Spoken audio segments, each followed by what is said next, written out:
flight attendant slaps an old passenger, not knowing he is the airline CEO. The slap echoed through the airplane cabin like a gunshot sharp. Shocking, impossible to dismiss. It sliced through the low hum of the engines and shattered the quiet murmur of passengers half asleep in their seats. For a split second, time itself seemed to stall at 35,000 feet. Coffee cups froze midair. Fingers hovered above phone screens. A child stopped crying. Every eye snapped toward row 7. The old man jerked sideways in his seat, his head turning with the force of the impact. His glasses slipped down his nose. One trembling hand rose slowly to his cheek, which was already flushing red. His eyes, pale, alert, and suddenly glassy, were wide with disbelief. Not rage, not fear. Something deeper. Something wounded. The kind of look that came not from pain alone, but from humiliation. The flight attendant stood frozen in the aisle, her arms still half raised, fingers curled as if they no longer belonged to her. Her chest rose and fell rapidly beneath her crisp blue uniform. For a heartbeat, she looked just as shocked as everyone else. Then her jaw tightened. She straightened her shoulders, as though bracing for a storm she had just unleashed. A suffocating silence swallowed the cabin. Passengers leaned forward in their seats. A businessman in the aisle seat muttered, "Did that just happen?" A woman across the row covered her mouth. Somewhere behind them, a phone camera clicked on, its tiny red light blinking like a warning signal. The plane continued its steady climb, blissfully unaware that something far heavier than turbulence now weighed on the air. Moments earlier, everything had been normal. The early morning international flight was full executives reviewing presentations, tourists clutching neck pillows, students staring out the windows as clouds drifted by like oceans of white. The elderly man had boarded without assistance, moving slowly but with dignity. He wore a tailored navy suit, a white shirt buttoned neatly to the collar, and a deep red tie knotted with care. His silver hair was combed back, his posture upright despite the faint stiffness in his movements. He had taken his seat by the window in row 7, placing a worn leather briefcase carefully under the seat in front of him. When the seatbelt sign chimed on, he reached for the buckle butt. His fingers shook, once, twice. The clasp slipped from his grasp and clinked softly against the armrest. "Excuse me," he said politely when the flight attendant passed. "Could I have a little help?" She nodded without stopping, already overwhelmed by the pre-departure rush. Minutes passed. The plane taxied. The seatbelt sign remained on. His hands trembled more now, not from fear of flying, but from the quiet frustration of not being able to do something so simple. "Miss," he tried again, his voice calm but strained. "I'm having trouble." This time she stopped. Her smile was tight, professional, forced. Stress flickered behind her eyes. She leaned in, her voice low. "Sir, I've already told you we're preparing for takeoff. I'll get to you when I can." "I understand," he replied gently. "But I really do need help." Something in his tone, measured, firm, unyielding, rubbed her the wrong way. She exhaled sharply, reached for the belt, and tried to snap it in place. The buckle slipped again. "I can do it myself," he said quietly, pulling the strap back toward him. "Please don't." That was when she snapped, her frustration, her exhaustion, the pressure of a supervisor watching from the galley, all of it boiled over in one reckless instant. Words were exchanged. Sharp ones. Then her hand moved.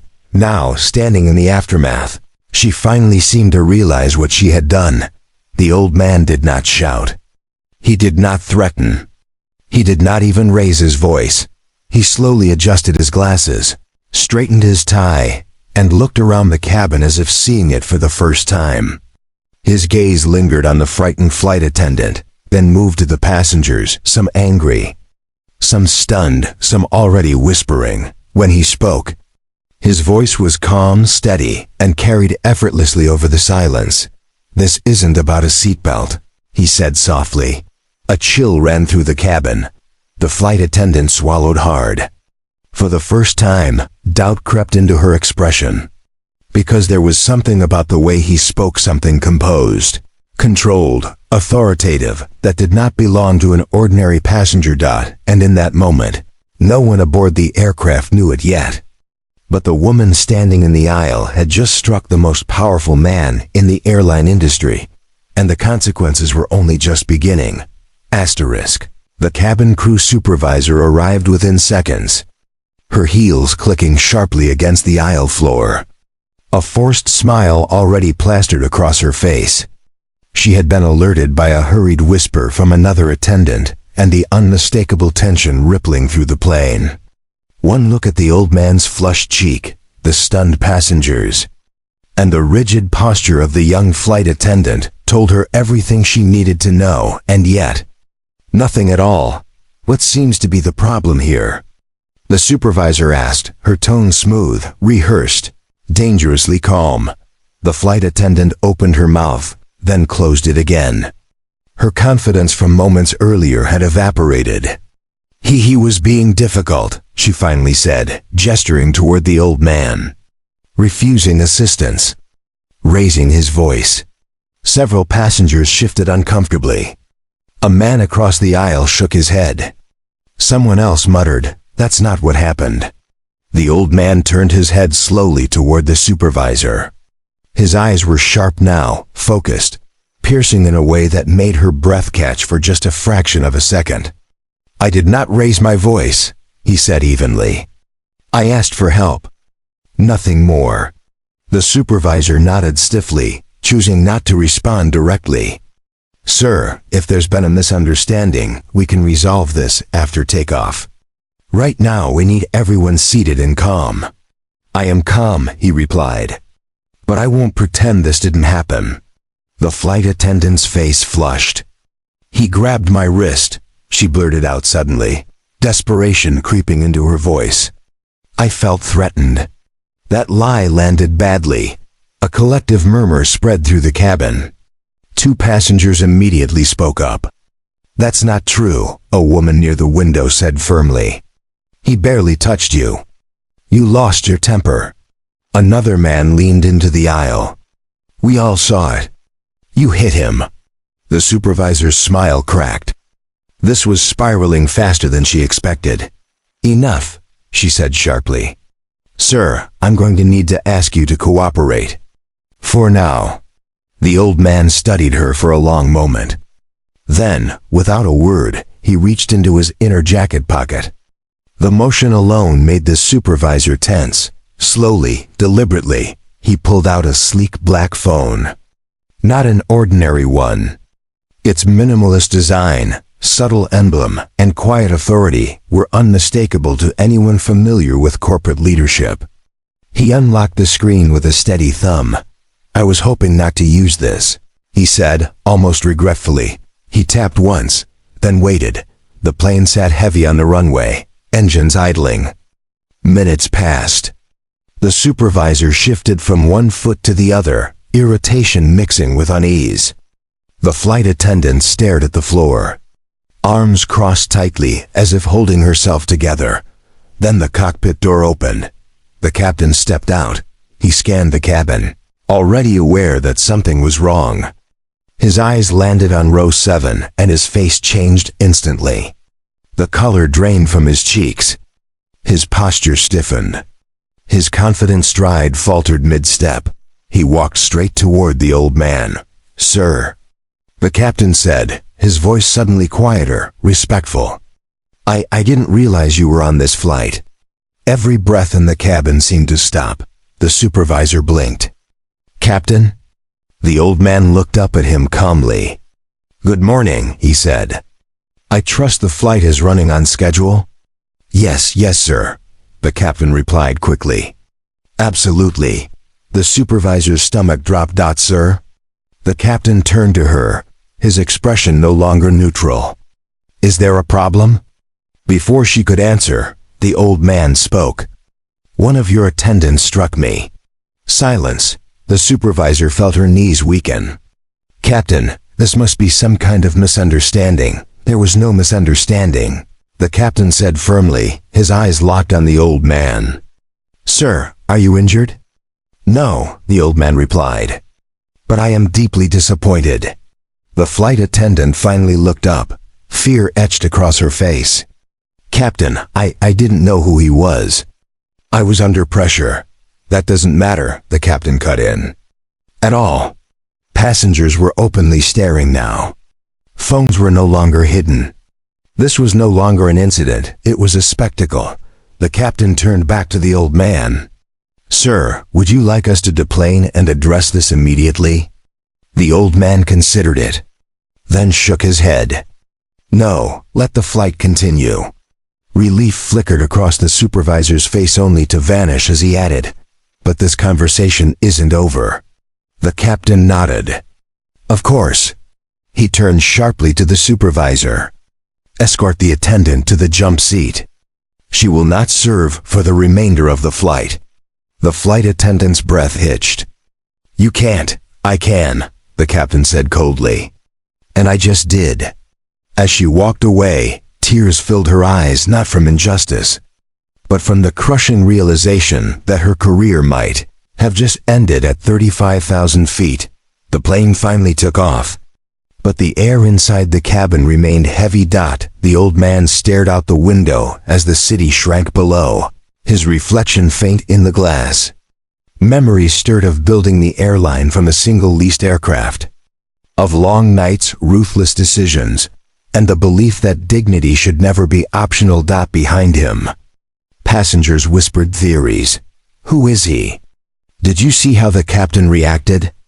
I think he owns the airline." The old man closed his eyes. He had boarded this flight quietly, anonymously, wanting to see the truth for himself. He had disguised his status not with costumes, but with silence, watching how power was exercised when no one thought they were being watched. And now, the test had revealed more than he ever expected. This wasn't just about one slap. It was about a culture. And by the time the plane landed, everything was going to change.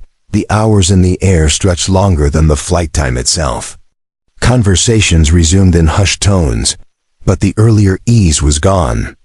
Every rustle of a seatbelt, every chime from the cockpit carried a weight it hadn't before.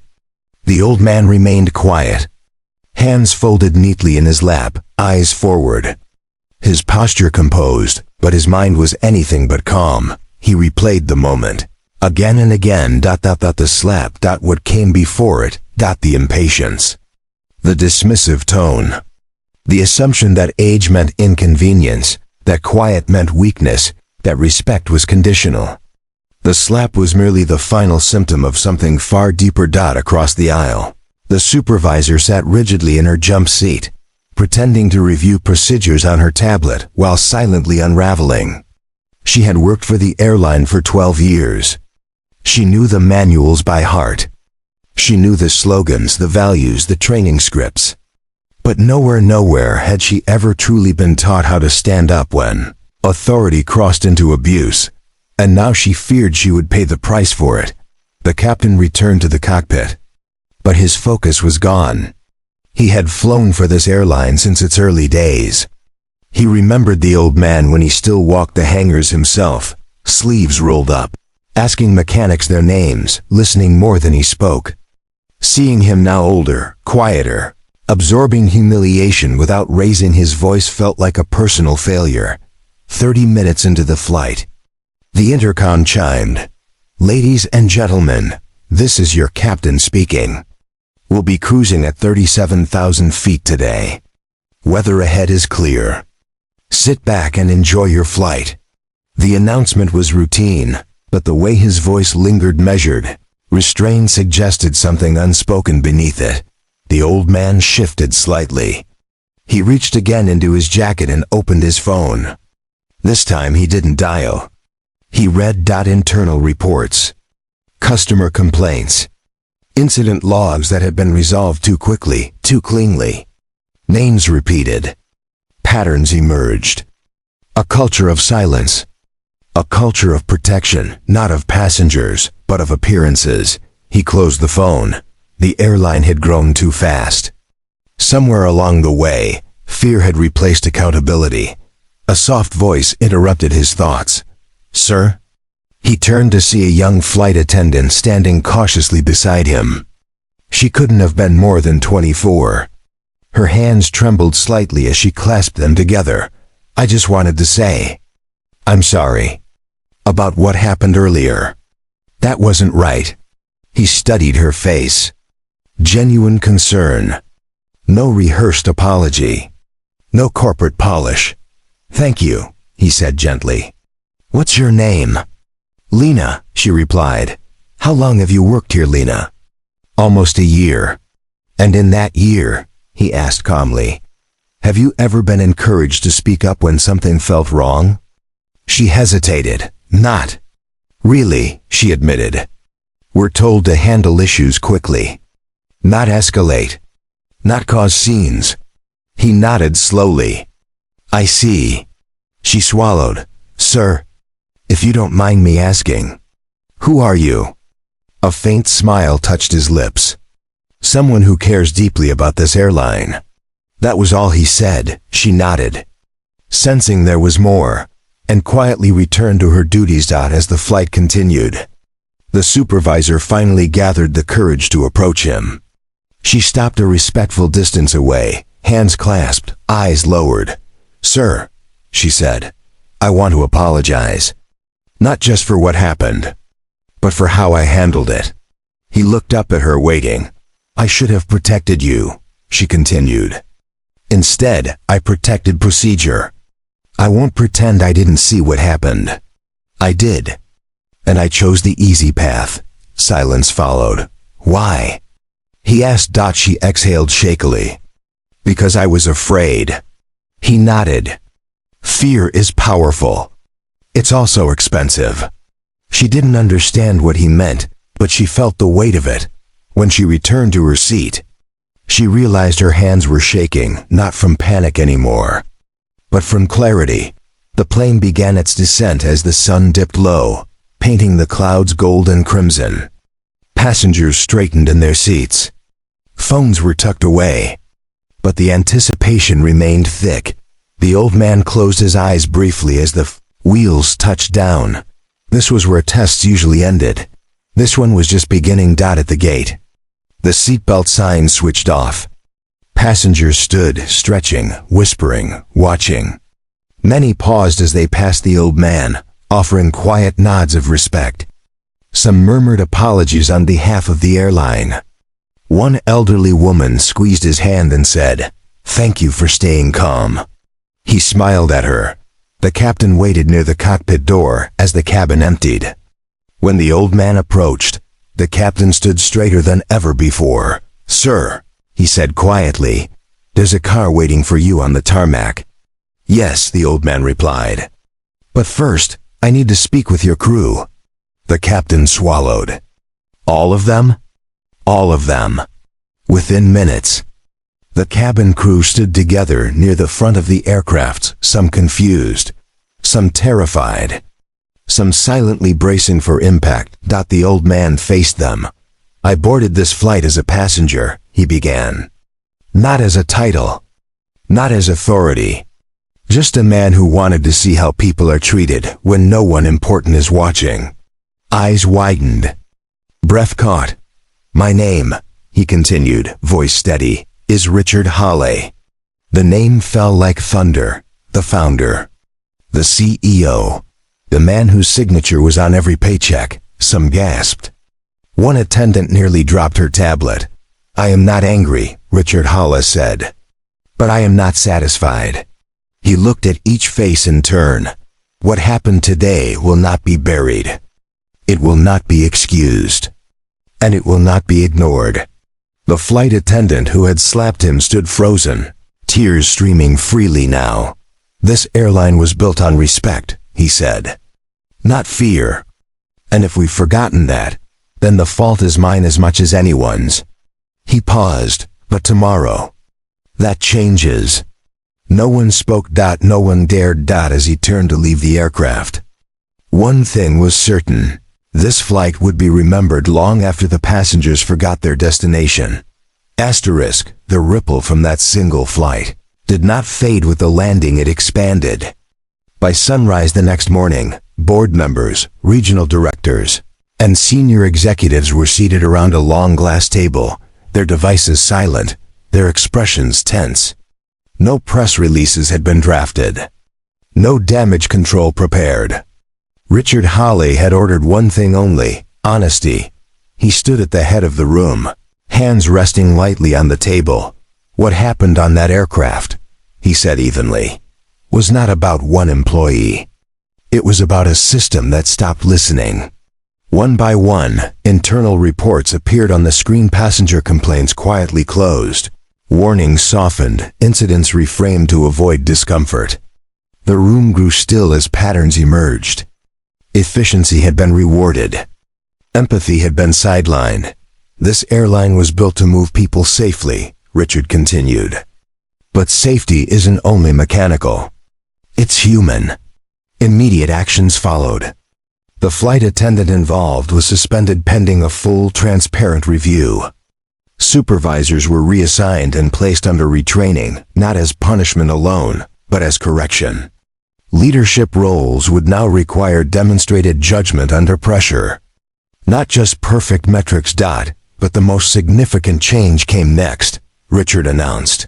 A new company-wide directive: any employee, regardless of rank, could intervene or escalate a situation without fear of retaliation.